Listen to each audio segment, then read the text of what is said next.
Ce 31 décembre, date marquant le passage de l'année 2020 à 2021, est un jour particulier pour les soldats de secours. Ils seront en première ligne pour faire face à tout sinistre, accident, incendie, assistance de personnes en danger, bref, à toute demande de secours. À la caserne du groupement des sapeurs-pompiers militaires de l'Indénié, ces soldats reçoivent les dernières consignes avant le déploiement sur le terrain. Détachement, vous, plus sec, repos, vous, repos. Pour cette soirée de la Saint-Sylvestre, ils sont plus de 300 soldats du feu à investir le terrain. Ce qui est le plus inquiétant, c'est les gros rassemblements de personnes, les moments festifs, les moments d'exagération qui peuvent entraîner des mouvements de foule, des bousculades et puis parfois même des agressions dans certains cas. Donc pour cela, nous sommes obligés d'être au plus près des zones où nous avons identifié des événements d'envergure à mesure d'intervenir rapidement sur certains cas et les prendre en charge. L'escadrille moto, une unité mobile du GSPM, est aussi mise à contribution pour parer à d'éventuelles demandes de secours.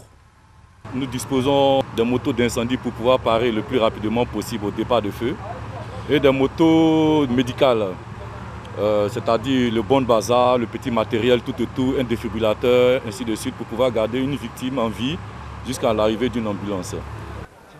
17h30, c'est l'heure de l'embarquement.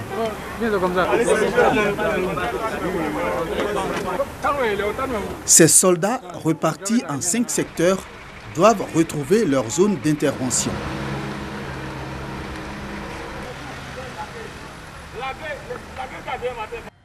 Au CCTO, Centre de coordination des opérations de transmission, les agents sont à la tâche. Ici, ils doivent gérer les appels de demande de secours en vue d'assurer les opérations d'intervention. Une tâche pas du tout aisée à laquelle se mêlent les fausses alertes. Tu t'es trompé de numéro. Tu n'as pas regardé avant de lancer. Prochainement, si tu m'appelles là, que j'entends ta voix là, c'est pour me donner une adresse où je vais sauver quelqu'un. Sinon, c'est pas pour me parler à faire de plus encore. Lundi, là, il faut te rendre dans une agence. Après quelques heures... Monsieur, bonjour. Oui, bonjour, monsieur. Bonjour. Les sapeurs-pompiers militaires de Côte d'Ivoire vous écoutent. Une urgence est signalée sur l'autoroute menant à Adjamé-Agban. Une équipe d'urgence doit s'y rendre. Elle est ralentie par un embouteillage. Renseignement pris, il s'agit d'un autre accident auquel l'équipe doit faire face au plus tôt. Le pronostic vital de la victime est engagé.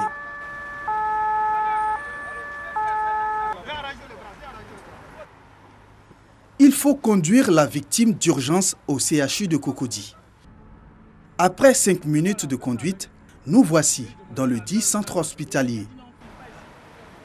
On a fait escale parce qu'on est tombé sur un cas, sur une victime qui était très avancée, qui était déjà même dans un coma très avancé. Donc on a rendu compte à l'hiérarchie et nous a donné l'ordre de traiter l'intervention avant de poursuivre. Donc chemin faisant, on a traité l'intervention, nous sommes arrivés au CHU.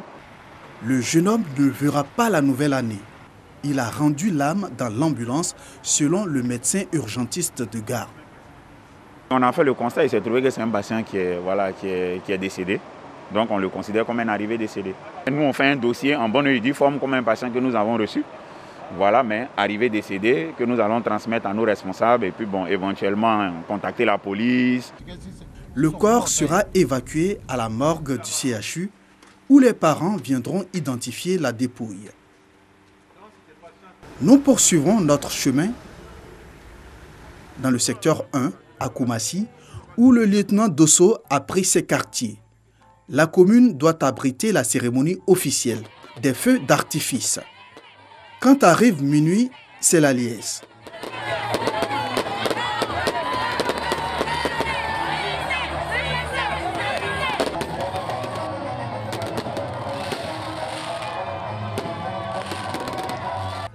Pour les soldats de secours, pas de scène particulière pour célébrer la nouvelle année. La vigilance doit être de mise. La priorité est la protection des populations. Vous savez, les jeux de feux d'artifice, c'est des dispositifs qui sont mis en place, c'est des dispositifs pyrotechniques. Donc du coup, nous, on assure la sécurité incendie, comme je l'ai dit, donc on reste vigilant. Il peut y avoir des départs de feu. Voilà, à notre niveau, c'est plutôt la vigilance. Après, entre nous-mêmes, on peut se souhaiter bonne année et tout. Mais voilà, nous, c'est la sécurisation de la population pour que la population puisse fêter. Les opérations de secours se sont poursuivies tout au long de cette soirée de la Saint-Sylvestre. Au total, 125 interventions dans le district d'Abidjan pour cette nuit. Un record quand on sait que le nombre d'interventions enregistrées par jour au groupement des sapeurs-pompiers militaires est de 90.